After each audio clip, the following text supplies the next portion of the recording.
ओम शम शनिश्चराय नमः। जय शनिदेव। नमस्कार दोस्तों, स्वागत है आप सभी का एक बार फिर से। दोस्तों 8 मई 2024 के दिन पूरे 400 वर्षों बाद एक दिव्य और शुभ संयोग में शनि जयंती का पावन दिन पड़ रहा है। और दोस्तों, यदि इस खास मौके पर आप अपने शरीर के इस हिस्से पे काला धागा बांध लेते हैं तो यकीन मानिए तो आपको भगवान शनिदेव का वो आशीर्वाद प्राप्त होगा जिसकी आप कल्पना भी नहीं कर सकते। दोस्तों, इस उपाय से आपका जीवन सकारात्मक तरीके से पूरा बदल जाएगा। आपको हर कार्य में सफलता मिलने लगी, इतनी खुशियां आएंगी जिसकी आपने कभी कल्पना भी नहीं की होगी। मुख्यतः नकारात्मकता जो आपके हर काम में बाधा लाती है, घर में अशुभता लाती है, वह इससे खत्म हो जाएगी। यही नकारात्मकता आपके जीवन में रोड़ा बनकर खड़ी हुई होती है। आप चाहे कितनी भी मेहनत मशक्कत कर लो, अपेक्षा अनुसार आपको उसका फल नहीं मिलता। परिणाम धन की कमी हो जाती है, आर्थिक समस्याएं सताने लगती हैं, चिंता बढ़ती है, चिंता साथ में कलेश लेकर आती है और फिर परिवार में अशांति छा जाती। पति पत्नी के बीच का प्यार गायब हो जाता है, लड़ाई झगड़े उसकी जगह ले लेते हैं। ये नकारात्मकता आने के कई कारण हो सकते हैं। ग्रहजनित दोषों से लेकर घर में गलत जगह रखी कई गलत चीजें और वास्तु दोष भी इसके कारण हो सकते हैं। लेकिन सबसे बड़ा कारण होता है किसी दूसरे की नजर लग जाना। ईर्ष्या और जलन की वजह से ऐसा होता है। हमारे ऊपर आंख गड़ाई जाती है। ऐसी नकारात्मकता हमें अपने जीवन में कभी भी आगे बढ़ने नहीं देती, हमेशा दुख और निराशा देती। बड़ी मेहनत और लगन के साथ हम कार्य करते जाते हैं, फिर भी पर्याप्त सफलता हमसे कोसों दूर पाते हैं। लेकिन आज का यह उपाय ऐसा प्रभावशाली है जो आपके ऊपर कोई भी नकारात्मक शक्ति को हावी नहीं होने देगा। ग्रहजनित दोषों को दूर करेगा, उनमें शुभता लाएगा, जिससे आप अपने लक्ष्य को पा सकते हैं। भाग्य का लेखा जोखा प्रत्यक्ष में ला सकते हैं। यह उपाय करने के लिए आपको चाहिए होगा रेशमी या सूती काला धागा। पर इससे पहले दोस्तों, वीडियो में आगे बढ़े, अगर आप अपने जीवन में शनि देव की कृपा पाना चाहते हैं तो इस वीडियो को लाइक करके कमेंट में जय शनि देव लिखना ना भूलें। दोस्तों, काला धागा बांधने की प्रथा आज की नहीं है। कई सालों से इसे हाथ, पैर और बाजू में बांधा जाता रहा है। मूल रूप से इसे नजर से बचने के लिए बांधा जाता है। दरअसल काला धागा और भी कई मुसीबतों समस्याओं से बचाकर व्यक्ति को अमीर तक बनने के काम आता है। दोस्तों, वास्तव में हमारा शरीर पंच तत्वों से मिलकर बना है। यह पंच तत्व है पृथ्वी, वायु, अग्नि, जल और आकाश। इनसे मिलने वाली ऊर्जा हमारे शरीर का संचालन करती है। इससे मिलने वाली ऊर्जा से ही हम सभी सुविधाओं को प्राप्त करते हैं। जब किसी इंसान की बुरी नजर हमें लगती है तब इन पंच तत्वों से मिलने वाली संबंधित सकारात्मक ऊर्जा हम तक नहीं पहुंच पाती है। इसलिए शरीर पर काला धागा बांधा जाता है। काला रंग नजर लगाने वाले की एकाग्रता को भंग कर देता है। इसके कारण नकारात्मक ऊर्जा आपको प्रभावित नहीं कर पाती है। इसको अलग अलग तरीके से उपयोग में ले सकते हैं और उसी के अनुसार आपको इतना लंबा धागा लेना है। यह काला धागा नकारात्मकता को अवशोषित कर लेता है। काला रंग बुराइयों को अवशोषित कर लेता है, उन्हें सोख लेता है। और इसी कारण अक्सर आपने देखा होगा कि घर के बड़े बुजुर्ग भी जब आपके घर में कोई छोटा बच्चा होता है तो उसको किसी की नजर ना लगे,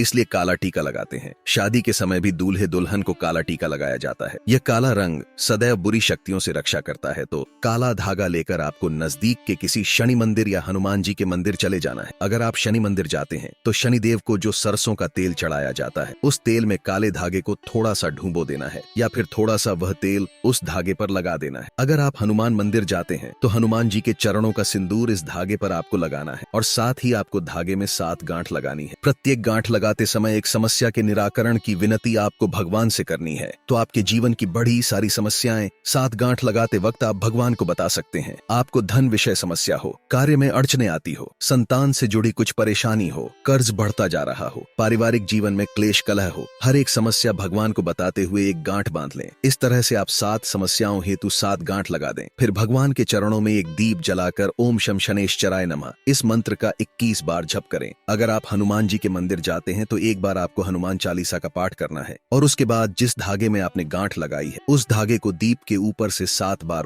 उतारते समय ओम शम शनेश्चराय नमः या ओम हनुमते नमः इस मंत्र का आपको 7 बार जप करना है। इस उपाय क्रिया के दौरान या उसके बाद आपको किसी से कोई बात नहीं करनी है। चुपचाप अपने घर चले जाना है। फिर उसे एक रात के लिए उस धागे को आपको अपने घर के मंदिर में रख देना है। अब उस धागे को अपने या जिस भी व्यक्ति के लिए आप यह उपाय करना चाहते हैं उस व्यक्ति की बाजू में आपको बांध देना है। अगर आपने बड़ा धागा लिया है तो आप अपने परिवार के सभी सदस्यों के बाजू में यह बांध सकते हैं। ये एक रक्षा कवच की तरह काम करता है। इस बात का ध्यान रखें कि इस धागे में से किसी भी गांठ को कैंची या ब्लेड नहीं लगना चाहिए और इस धागे के साथ शरीर पर कोई दूसरे रंग का धागा नहीं होना चाहिए। आगे बढ़ने से पहले आपसे रिक्वेस्ट करते हैं कि वीडियो को लाइक जरूर करिएगा, दोस्तों को शेयर कर दीजिएगा और अगर आपने अभी तक चैनल को सब्सक्राइब नहीं किया है तो चैनल को सब्सक्राइब करके बेल आइकॉन जरूर दबाइएगा। दोस्तों, काला धागा बुरी नजर और बुरी हवाओं को सोख लेता है और उनका असर हमारे शरीर पर नहीं होने देता। शनि दोष से बचने के लिए भी व्यक्ति को काले धागे को पहनना चाहिए। अगर आप इसे शरीर पर बांधना नहीं चाहते हैं लेकिन चाहते हैं यह धागा आपके साथ आपके घर परिवार की रक्षा करें तो उस धागे को अपने घर के मुख्य द्वार पर ऊपर की तरफ तरफ बांध लें। इससे आपके घर में कभी कोई नकारात्मकता प्रवेश नहीं कर पाएगी। आसपास की कोई बुरी शक्तियां दूर चली जाएंगी। सकारात्मक ऊर्जा के कारण घर परिवार में खुशहाली आएगी। दोस्तों, अगर आपके दाम्पत्य जीवन में परेशानियां हैं, आपस में नहीं बनती, अनबन होती ही रहती है, तब आपको अपने बिस्तर पर बेडशीट के नीचे ऐसा ही अभिमंत्रित करके 1.25 मीटर धागा रखना है। इस धागे को तकिए से 1 फीट नीचे आढ़ा रखना है, ताकि आप दोनों जब सो जाएं, तब आप दोनों की पीठ इस धागे पर आनी चाहिए। इस धागे को रखने से पति पत्नी के बीच का तनाव दूर हो जाता है, आपसी स्नेह बढ़ जाता है, सुखमय प्रेम जीवन की प्राप्ति होती है। और है मंदिर में उस दाम्पत्य जीवन की समस्या बोलकर गांठ मारना ना भूलें। यह धागा आपके दाम्पत्य जीवन में खुशियां जरूर लाएगा। दोस्तों, अगर आपके परिवार के किसी सदस्य को नजर लग गई है, किसी की बुरी नजर का दोष लगने के सारे लक्षण दिख रहे हैं, तो उस व्यक्ति के बाजू में विशेष तौर पर इस काले धागे को बांधना ही चाहिए। दोस्तों, वैसे तो यह उपाय तुरंत असर दिखाना शुरू कर देता है, लेकिन अगर आपको लगे कि इसके प्रभाव में कमी है, यह उतना असर नहीं दे रहा है, तो हर शनिवार को या मंगलवार को एक दिन आपको उसी काले धागे को मंदिर ले जाकर फिर से अभिमंत्रित करना है और उस समय ओम शम शनिश्चराय नमः या ओम हनुमते नमः इस मंत्र का जप करना है। दोस्तों, नकारात्मक चीजों का प्रभाव बहुत ज्यादा होने पर इस तरह से धागे की फिर से शक्ति बढ़ाने का काम करना पड़ता है। अगर आप उस दिन मंदिर जा नहीं सकते हैं, तो आप जब भी घर में धूप दीप करते हैं, तब उस धागे को दीप के ऊपर से 7 बार घुमाकर मंत्र बोल देंगे, तो उस धागे की शक्ति पुनर्जीवित हो जाएगी। बहुत ही प्रभावशाली, अत्यंत असरकारी उपाय है। ये कितनी भी बुरी परिस्थितियों में आप घिर गए हो, ये आपको उसमें से उबार लेता है। ऐसा कहा जाता है कि कई बार कई चीजें आपको ठीक नहीं कर पाती हैं, वहाँ एक छोटा सा काला धागा आपको कई सारी परेशानियों से अच्छा सकता है। ग्रह पीड़ा, वास्तु दोष, बुरी शक्तियां, हर तरह की समस्याएं दूर होकर घर में सुख, शांति, समृद्धि और धन की आवक बनी रहती है। असल रूप में जीवन में सुरक्षा के साथ साथ विलासिता भी मिलती है। तो यह उपाय जरूर करके देखें और सारी दुख समस्याओं को जिंदगी से दूर फेंके। आज के लिए बस इतना ही दोस्तों। अगर आपको यह वीडियो पसंद आया है तो वीडियो को लाइक करिएगा, दोस्तों को शेयर जरूर करिएगा और चैनल को सब्सक्राइब करके बेल आइकॉन जरूर दबाइएगा।